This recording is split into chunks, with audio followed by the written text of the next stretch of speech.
Hello, good evening to everybody. இன்றைக்கி எங்கள் ஏரியாவில் திடீர் மழை விழுந்தது. தூங்கி எழுந்திரிச்சு பார்த்தா ஒரே கும்மிருட்டு.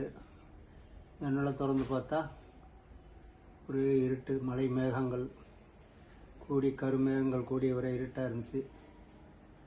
மழை பெய்யும் என்று எதிர்பார்த்தோம். ஆனால் காற்று வந்து மழையை எப்போ கொண்டு போயிடுச்சு. பெரிய அளவில் மழை பெய்யல.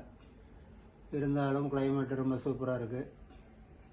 நான் பெட்டு ஃப்ராங்கியை வாக்கிங் கூட்டு போகிறது ப்ராப்ளம் ஆயிடுச்சு. ஒரு டீயை சாப்பிட்டுட்டு சரி அப்படியே ஒரு ஷார்ட்ஸை போடுவோம் அப்படின்னு உங்கள் முன்னால் உட்காந்து பேசிகிட்ருக்கேன். இதுதான் எங்கள் வீட்டினுடைய டிராயிங் ஹால். பின்னால் நீங்கள் பார்க்குறது கிருஷ்ணர் படம். என்னுடைய ஒய்ஃப் வரைந்தது. அவங்க ரொம்ப எக்ஸ்பர்ட்டு. அவ்வளோதான். இந்த மாலை பொழுது எல்லோரும் குட் ஈவினிங் சொல்லி முடிச்சுக்கிறேன்.